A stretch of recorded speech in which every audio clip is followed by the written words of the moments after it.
Fight on, family. Preston's Paradise here. Got another banger of a video today. OG subscribers, man, how we feeling about the old intro? The old intro is back, and it was the greatest decision I could have ever made. I don't understand why I even changed the intro to begin with. I had a lot of people that come through this channel that leave and come and complain about everything, but the old intro is back and it's staying forever, right? But big video today, man. Is USC a serious conference contender in the Big 10? I personally believe they are. You guys remember, if you were here about 3 months ago, I put out this video, just talked about all the things, all the reasons why I believe this team is ready for the conference this upcoming season and will be successful in the conference and will compete for a Big 10 championship. So let's get into the video. Let's get into the numbers. Let's get it. Essentially, what I did before I made this video is I did a lot of research. I looked at the upper echelon of the conference. I looked at Oregon. I looked at Michigan. I looked at Ohio State, and I looked at Penn State. And I looked at their quarterback play, the play of their defense, the running game, and essentially, and a few other things, a few other ancillary things. But I kind of just looked at the scope of how their seasons went and the top of the conference, how they performed week in and week out. And quarterback play is huge. Quarterback play is huge in college football as a whole, and it's definitely going to be big in the Big 10, man. There's no doubt about it, right? Jada Maava, 3-1 as a starter, coming in from Miller Moss last season. Obviously had some ups and downs. I am a believer in Jada Maava. I personally think that he took a few steps forward as the year went on. It was up and down. Now, last year was not good enough to compete for a Big 10 championship. His performance last year, no question about it, right? So we look at the completion percentage from Jada Maava last year, 59.8%. It's not going to cut it. In 2025, we're going to need something between 66.5% and 73% completion percentage from Jada Maava. Now, I think this is possible. And I think it's primarily possible because I believe that we are going to lean on the run a lot more. You could tell me I'm crazy. You could tell me I don't know what I'm talking about. I played the game. I played the game junior college. I played the game in Power 4. Like, I'm telling you, I've been around these coaches. I believe these coaches learned lessons last year. I'm leaning on that, right? If we haven't learned our lessons, we haven't learned our lessons. I'm going to be wrong, and I will have zero excuses for Lincoln Riley when he continues to throw the ball in the rain, 40 times. But I don't think that's going to happen. I think it's possible that Jaden can get between 66.5% and 73% completion percentage and take care of the ball, right? Now, his passer rating, 133.8. Not going to cut it. Not going to cut it in 2025. But I believe he's taken a lot of steps forward, man. That is such a tough position to step into. I've said it before. You're coming in as a backup quarterback. The receiving core, might not even respect you, might not even like you as a human being, truly don't really know you. You're not hanging out with the guys on the weekly basis. And he had to step in a very, very tough situation. Not to talk about this fantastic fan base that we have, which was completely split.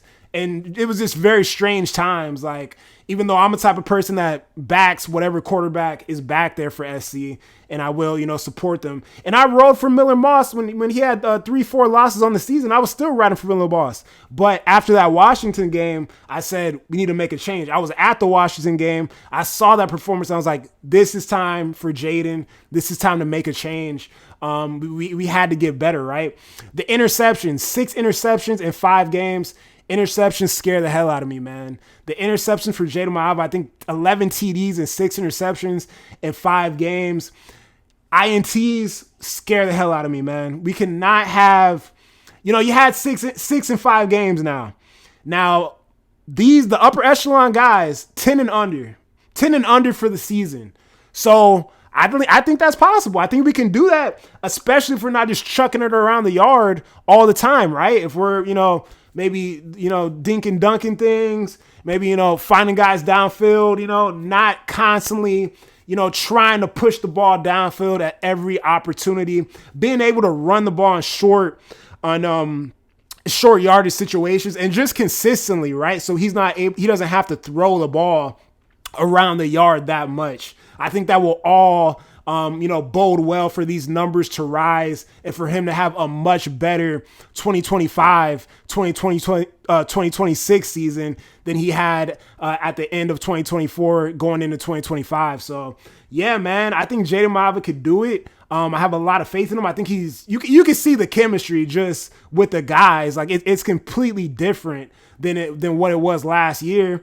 And I have a lot of confidence, man, in what this kid could do, both with his legs, improvising, as well as, getting used to reading these defenses, man. I believe he has been in the playbook. You don't think Dan Lin had been testing Jaden Ma'ava all spring? You don't think he's going to test him all fall? You don't think Link's going to be like, yo, Dan, I need you to throw something at Jaden because, we're going to be playing these teams. We got to go up to Oregon. We got to go up to Notre Dame. Like, he's going to be prepared, man. I have a lot of confidence that he's taking these steps in the offseason to be very astute and ready for the defenses that are coming at him.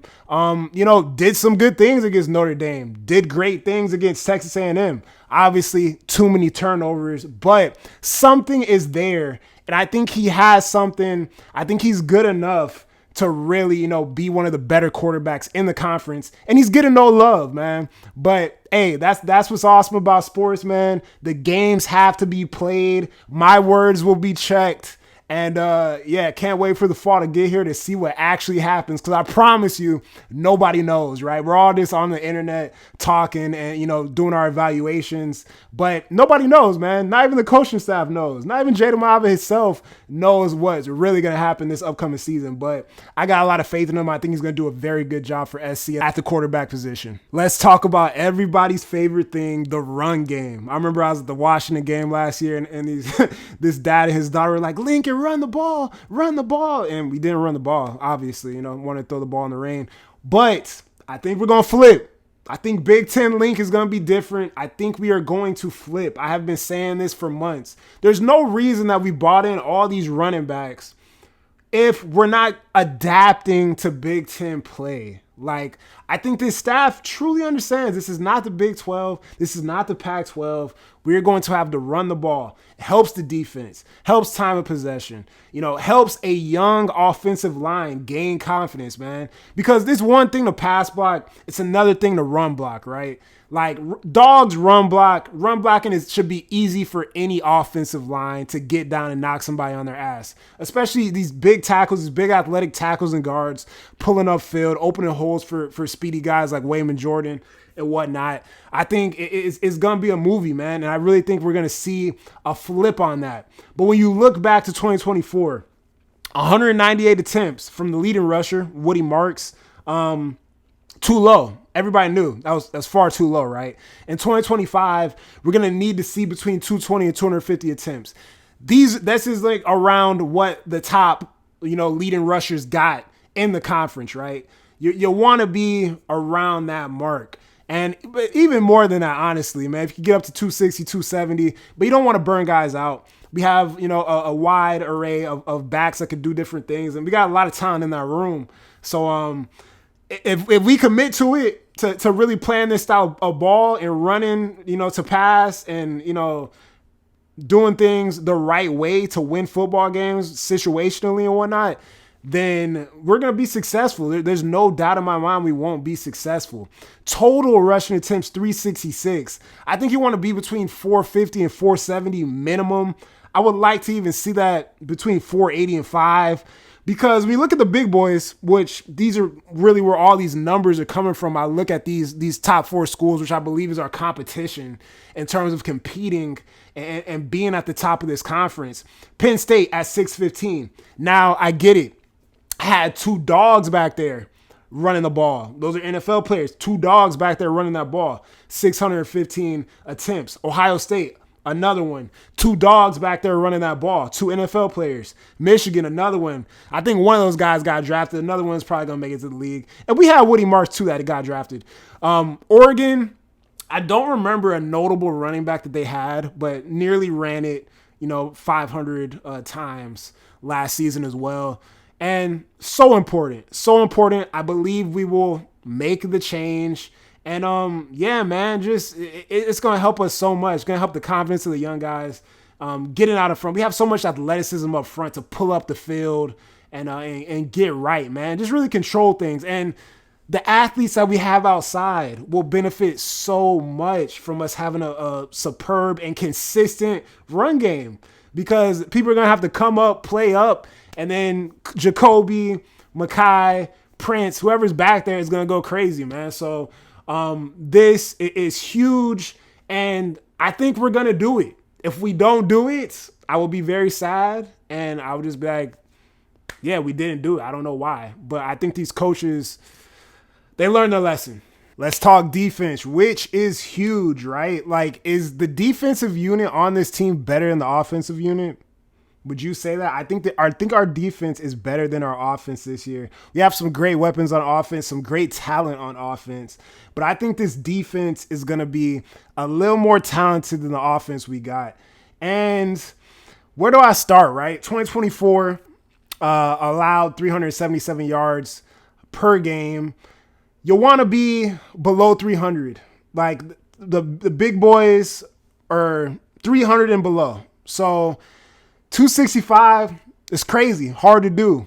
Under 300 is pretty crazy. But if this defensive line is getting penetration with guys like Kamari Ramsey back there floating around, guys like Bishop Fitzgerald back there floating around, you got a 6'6" Gentry out there, you know, in the middle, you got Desmond Stevens out there making tackles, flying around. Like, I think we could do this thing, man, especially because we don't play Ohio State. Like, we don't play a Penn State. You know what I'm saying? Like, we play a Michigan at home. And obviously we got the Oregon on the road, which is going to be a difficult one. But we play a lot of the lower end of the conference, man. Illinois, Michigan State, Purdue. A lot of these teams that they ain't it. And if this team is what I think it is, like, we'll easily get through those games, right? Allowed 24.1 points per game, which is really unbelievable when you think about it, right? Like, we overachieved last year, and last year's team with no penetration up the middle, with 21 total sacks, with, a bunch of injuries in the secondary, a bunch of injuries up front throughout the course of the entire year, people quitting on the team. Yes, I said it again. Only allowed 24.1 points per game. I think it's very reasonable that we could allow under 20 points per game next season. I think that is very reasonable. We have a couple tough games, but I think we could do it, man. I think this defense is going to be – I think the defense will overachieve, and there's far more skill and talent on the defense. So a skillful defense with a lot of talent, a lot of bodies, a lot of size, a lot of athleticism that overachieves is going to be a great defense. Like, it's just reality, right? So I think that's possible. 21 sacks in the year. I think that's definitely going to go up with just everything I spoke about, right? The big guys up the middle. Can't forget about Kobe Pepe, Keyshawn Silver, Devin Tompkins, Thanos out there. If he's playing at a 3 technique or something like that, out there playing D tackle. Excited, man. Like, I think we're going to have dogs and we're going to have rotations. Even a guy like Elijah Newby. I saw photos and video of Elijah Newby yesterday. He looked like a grown man. He like a real defensive end. He don't really look like a linebacker anymore. He looks like a legitimate edge rusher in that 26, like coming off that edge and playing D end. And I was skeptical about the move to an edge rusher or D end or whatever. When I saw him yesterday, I was like, okay, I can see the vibes. And so yeah, as far as sacks, and interesting thing about sacks, right? That's kind of why I highlighted the big boys on here too. Penn State, 44 sacks. Obviously, Abdul Carter. They had dogs back there.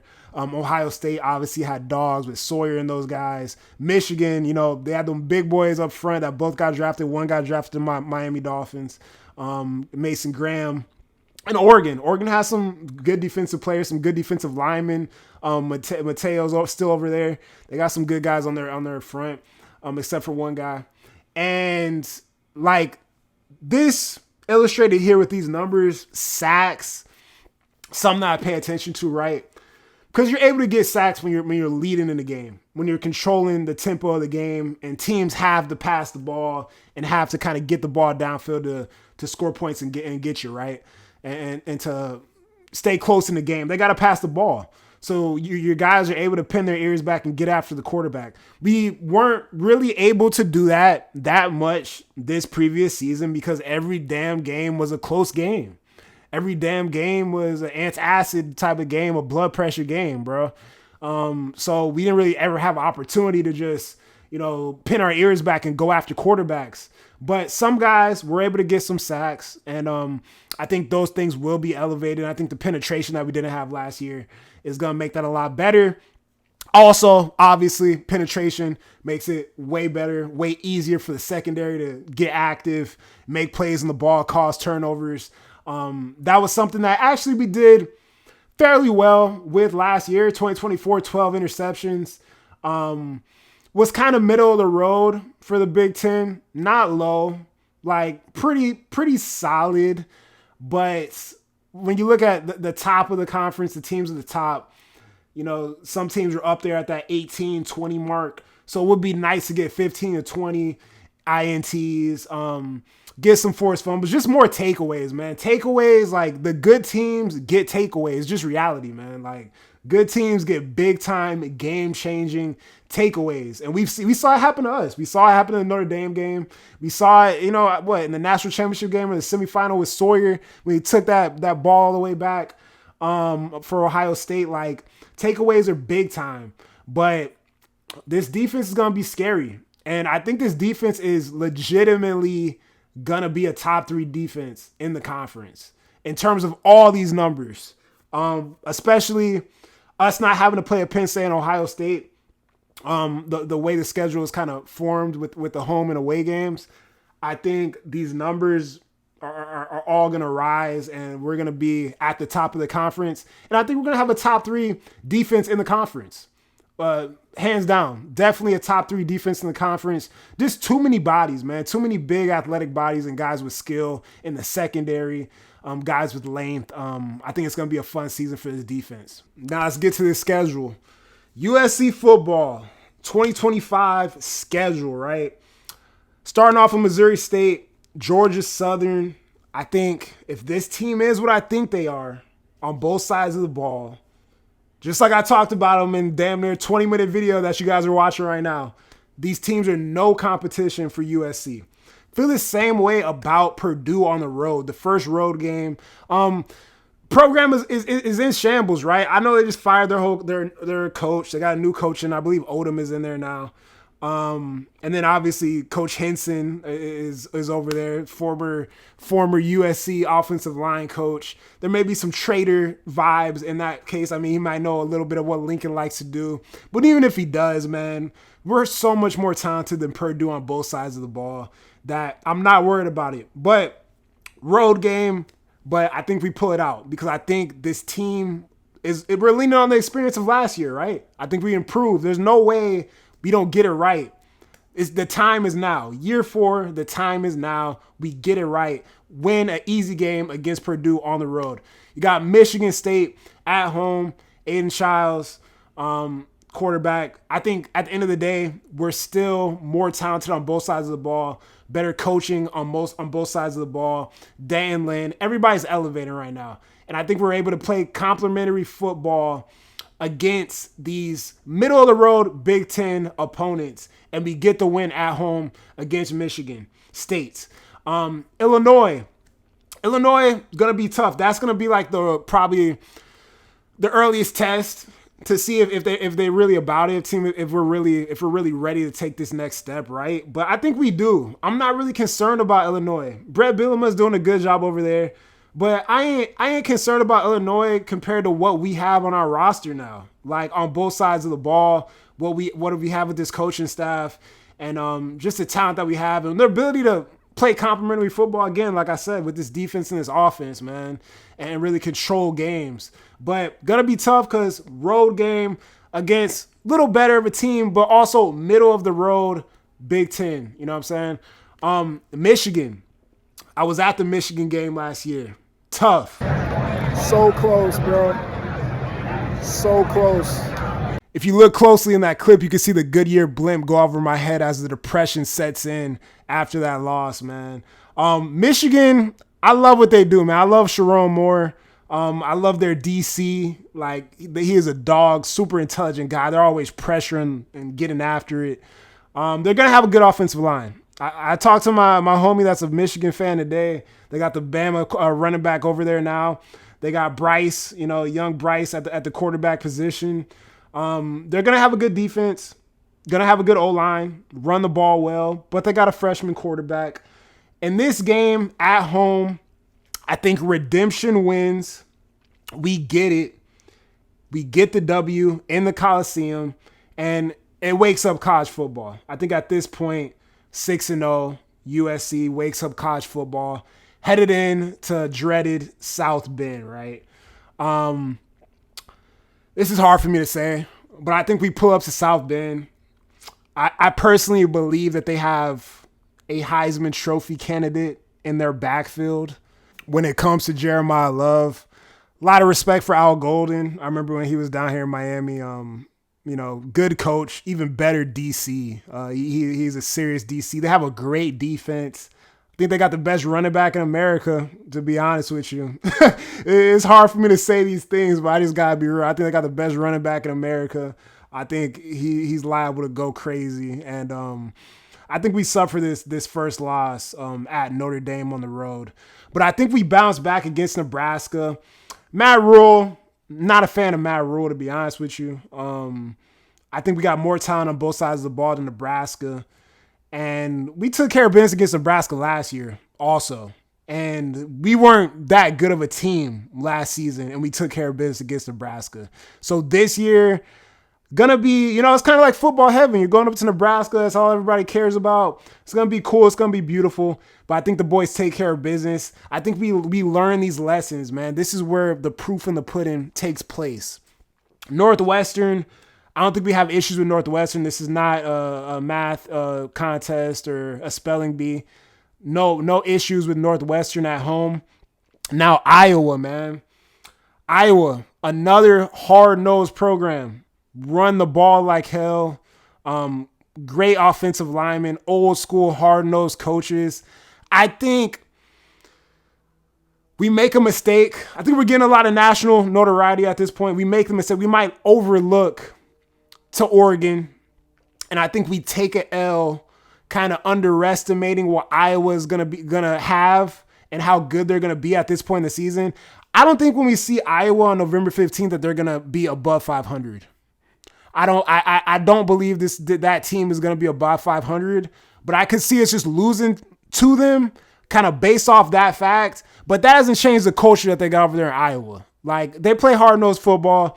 They're going to have some ballers back there, in the secondary. And I think I could see us slipping on a game like that. So I got an L to Iowa. Oregon, I think we go into Oregon. I don't think Oregon is going to have the offensive power that we've seen them have in the past few years. I think Dylan Gabriel is not – I don't think he's going to be a good NFL quarterback, but I think he was an excellent college quarterback, man. He was mobile. He was accurate. He took his time, did a great job. Had a great O-lineman, right? Had a great O-line, right? That's another thing with Oregon. Jackson Powers Johnson, gone. A lot of those guys are gone now, right? So they're going to have to retool. I don't really know if they got over there at the offensive line position. Like, I don't think it's better than those guys. I could tell you that. But the quarterback position is not going to be the same. The offensive line is not going to be the same, in my opinion. Defensively, I think that's probably going to be their best unit on the defensive line. But I'm going to be at that game in the first row, and I think we take care of Oregon on the road November 22nd, bro. I'm going to be in the first row and just really let everybody know who's the best college football program in the West, even though if you're not dumb, you know it's USC. I mean, just look at the numbers, look at the history, look at the natties, right? And then UCLA, man. UCLA, a W in the Coliseum. Beautiful pageantry. Home versus home. November 29th to end the season. At 10-2 and 8-1 in the Big Ten. Now, is this 8-1 in the Big Ten? Is this going to get us to the Big Ten championship game? I don't know, but I think it will definitely get us in the college football playoff. That's for sure. Ohio State, Michigan got to play each other. Oregon's got to play games. But Penn State still in the mix for sure. But, like, I think this schedule is a gift, man. And if not now, then when? That's all I got to say. If not now, then when? 10-2, 8-1 in the Big 10. I'm stamping this right now. I'm stamping it. And that's it, man. I hope y'all enjoyed this. Love making these videos, man. Love, just kind of talking my stuff about this program that I love. And a lot of new subscribers on the channel. So shouts out to the new subscribers. Want to do something right now that I haven't really done in a while, right? I haven't done it in a minute. A lot of you guys that have been around since when I started the channel in the fall, had 200, 300 subs, whatever. I kind of used to talk about personal experiences, personal anecdotes and whatnot. And a lot of people that come to this channel, I just want you guys to know, man, this channel, my perspective on the game, how I evaluate players, how I see the game, how I project things, is based off of just my experience in playing the game of football. Being invited to invitational Nike camp at University of Miami in 2010. Being an all-day player my senior year of high school in 2011. Playing the game, putting on pads, right? Actually, that's my experience. That's how I look at the game. I don't look at this. A lot of people I feel like may just see me as just a kid that's just started a YouTube channel to talk about USC. Obviously, there's a little points to that. I also am a 30-year-old man, so I'm not a child in college or anything like that. But that's where I get my perspective. I was also coached by Joe Myra, University of Miami greats. I was born in California. My father used to coach at San Diego State, coach at UCLA, Stanford, college basketball coach and whatnot. So coach's child, played the game. Been around, grew up with a lot of guys. Teddy's going through some stuff right now at Northwestern High School, man. It's a shame what's going on with Teddy Bridgewater right now. But I grew up around these guys. I've crossed paths with all these guys at all these combines and these camps and whatnot. And that's how I kind of have my lens on how to evaluate guys or, what I see and, how I look at the game. Because I played certain positions. I played defensive line. I played offensive line and whatnot. And we're coming up on the 100th video on the channel, man. Truly amazing. So I don't know what I'm going to do. I got a couple highlight tapes on YouTube. I might show my highlight tapes on YouTube. I might let y'all kind of poop on me in the comments. We might laugh at some stuff. I don't know what I'm gonna do with my 100th video, but it's pretty crazy, man. Coming up on 100 videos on the channel. Can't thank y'all enough. And yeah, might do something for subs. I did do a giveaway after I surpassed 1,000 subscribers on this channel. So I don't know, may have something special planned for that 100th episode. But if you enjoyed the video, guys, I appreciate it, man. Thank y'all so much for the love. A lot of new people that came through this channel now that are subbed to the channel, welcome. I kind of just gave you my spill. I'm not a sports writer. I'm not trying to be a sports writer. I'm not trying to be a beat writer. I am just a 30-year-old man that played junior college, played a smidgen of Power 4 football, played high school football at a pretty high level. And that's it, you feel me? And that's me, and that's my perspective. So shouts out to y'all, man. A lot of people ain't gonna like this video. I know a lot of people ain't gonna like this video, but this is my opinion. And the thing that's beautiful is everybody can have an opinion, and I'm not scared to be wrong. So y'all have a great one. Fight on, man. Get after it.